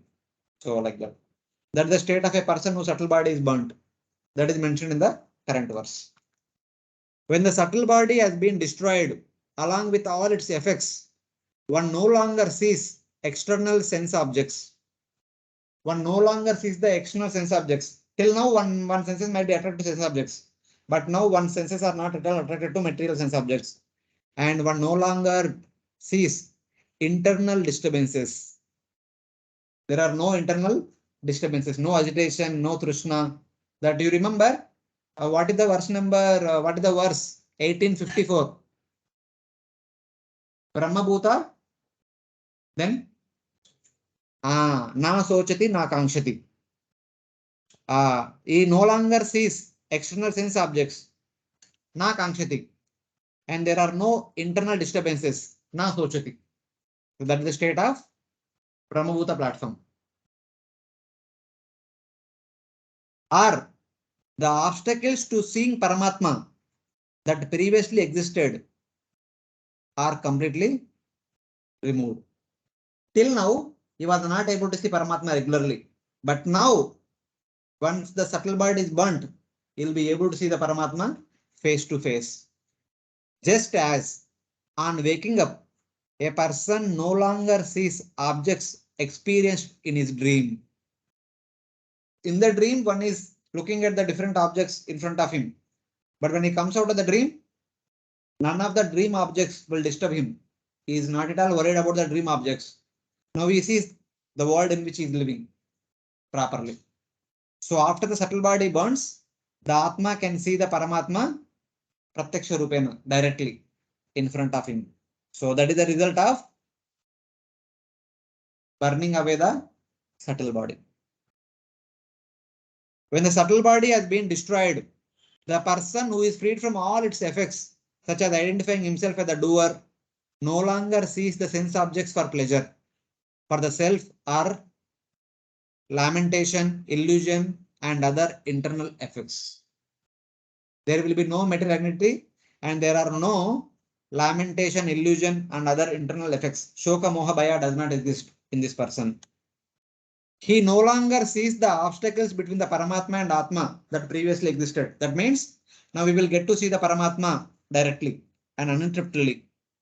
In other words, he sees Paramatma with no obstacles, just as one does not what one saw in the dream when awakes up from a sleeping condition.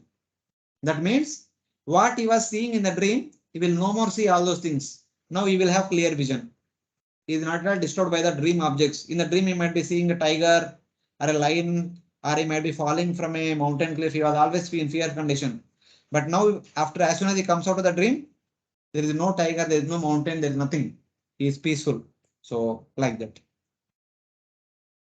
This is the condition of a person whose subtle body is burnt by the practice of all the items mentioned in the previous verses. And this person we can call it as Brahmabhuta platform or Jivan Mukta. Hare Krishna. Hare Prabhuji, Krishna. please explain this now. What it has been mentioned that at that time the difference between soul and the super soul, which was existing before self-realization, is annihilated. Means what happens? Soul and super soul का identification कैसे हो सकता है? Means they will always remain separate. No, not like that. As long as we are identifying with the subtle body, we only see the objects of the material world. We can't see the Paramatma. As soon as we destroy our subtle body, nothing remains for us to see. Only one thing we get to see is Paramatma. So till now, the subtle body acting as an obstacle for us to see the subtle body, for us to see the Paramatma. Now, when the subtle body is burnt away, so we only see the Paramatma. Everything becomes crystal clear. So that is the understanding. Okay. Thank you. Atmanam indriyartam cha param yad ubayorapi sati ashaya upadau vai puman pashyati nanyada.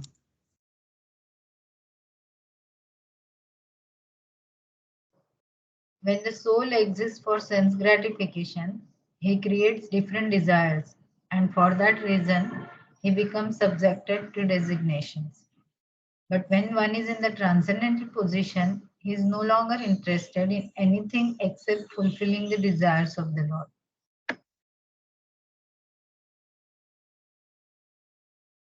When the subtle body covers the jiva, one sees the jiva as an enjoyer. See, this is the effect. When subtle body is intact with full force, one sees the jiva as the enjoyer. That means one considers oneself as the enjoyer. The objects of enjoyment and the results of these, happiness and distress. That means one sees oneself as the enjoyer. The entire world is meant for his enjoyment, and purpose of life is to experience happiness. By the way, one also gets the distress. But when the subtle body is absent, when the subtle body is completely destroyed, one only sees Paramatma. It's like that. The subtle body is an imposition on the jiva.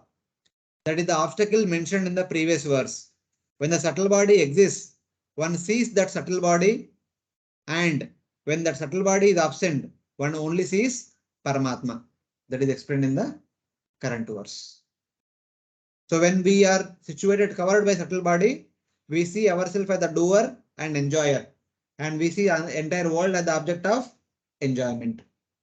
So that is the concomitant result. But when the subtle body is removed, we see only Paramatma as the master and ourselves as the servant. Jiver Sarupai Krishnera Nityadas. It's like that.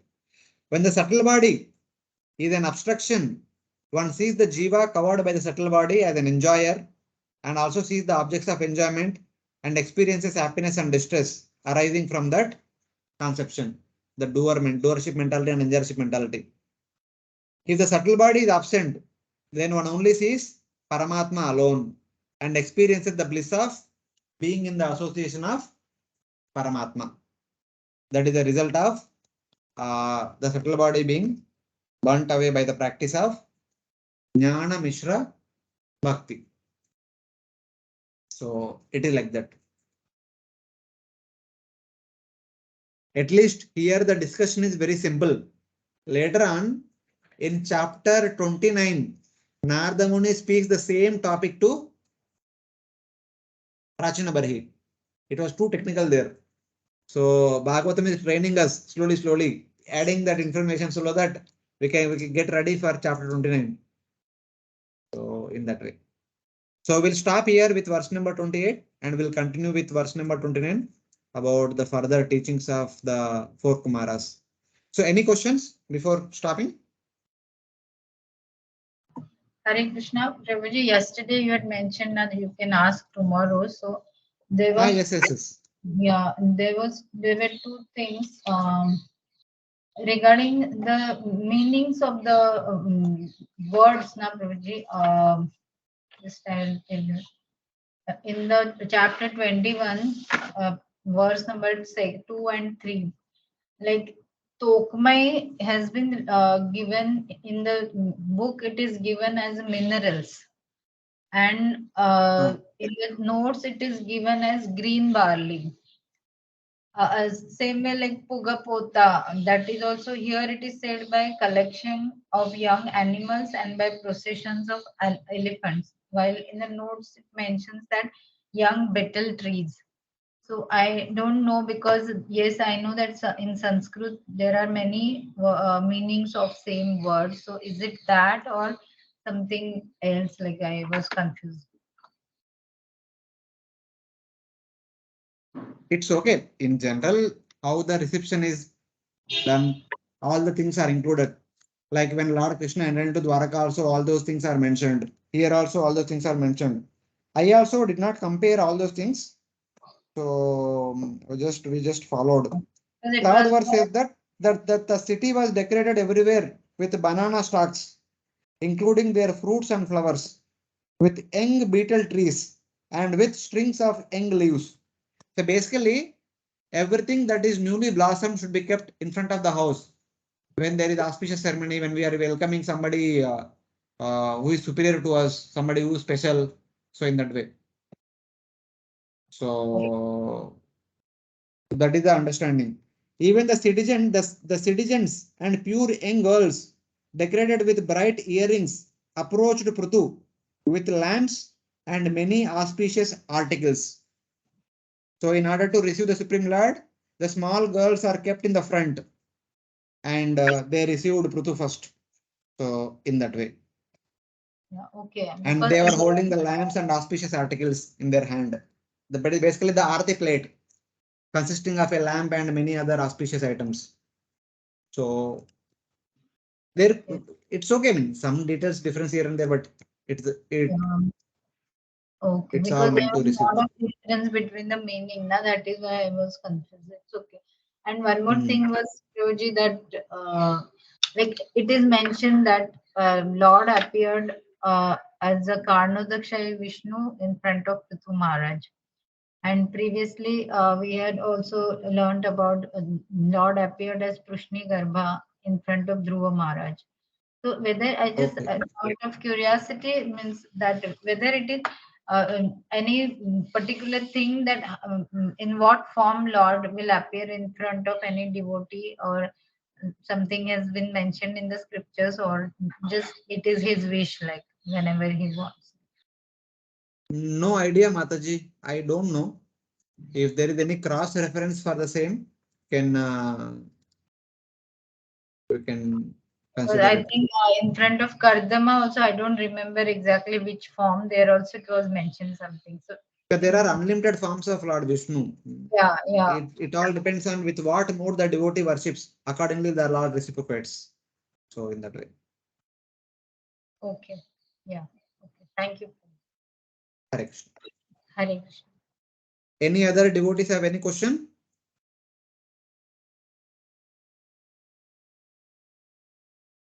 Okay. If there are no questions, thank you very much for joining. Hare Krishna. So we'll meet on next Saturday. Prantara Srimad Bhagavatam ki Jai, Srila Prabhupada ki Jai, Ananta Koti Vaishnava Bhakta Vrinda ki Jai.